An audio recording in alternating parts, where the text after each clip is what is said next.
소방공무원 가산점 꼭 준비해야 할까? 하는 생각이 들 수 있는데요. 제가 단도직입적으로 얘기하겠습니다.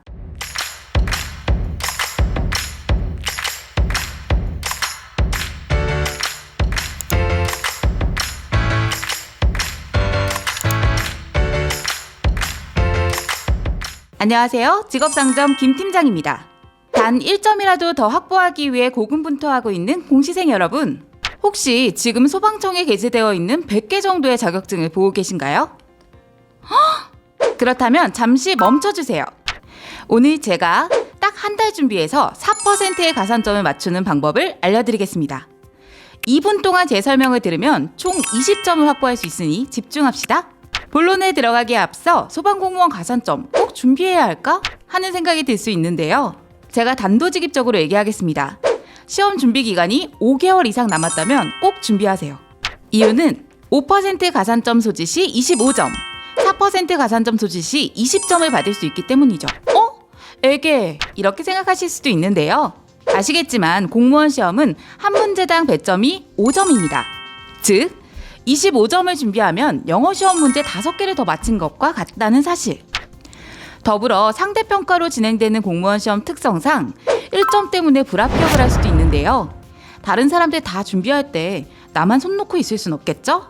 자, 그러면 이제부터 어떤 자격증을 준비하면 좋을지 본론으로 들어가 보겠습니다. 소방공무원 가산점은 크게 5%, 3%, 1% 종류로 나뉘어 있는데요. 간단히 설명하면 5%는 국가기술 자격증 중에서도 기술사나 의사, 변호사 면허증 소지자만 받을 수 있습니다. 의사 면허증의 경우 공무원 시험 준비보다 어려우니 이미 소지하고 있는 상황이 아니라면 아예 생각도 안 하는 게 좋겠죠. 그렇다면 3% 가산점에는 무엇이 있을까요? 바로 소방설비기사, 소방시설관리사와 같은 기사 자격증입니다. 3%만 주기 때문에 기사 시험은 치러볼 만한 건가? 이렇게 생각하실 수 있지만 공통적으로 기사 자격증은 4년 이상 관련 학과를 졸업하거나 현장에서 4년 이상의 실무 경력을 가진 사람만 응시할 수 있습니다. 즉, 1년 안에 소방공무원 시험을 준비해야 하는 우리에게는 맞지 않는 방법이라고 할 수 있겠죠. 그렇다면 도대체 어떻게 4%를 준비하는지 궁금하실 수 있는데요. 우리가 주목해야 할 부분은 사무관리 3% 자격증입니다. 바로 컴퓨터 활용 능력 1급. 컴활 1급은 컴퓨터 자격증 중에서는 난이도가 어려운 것으로 알려져 있는데요.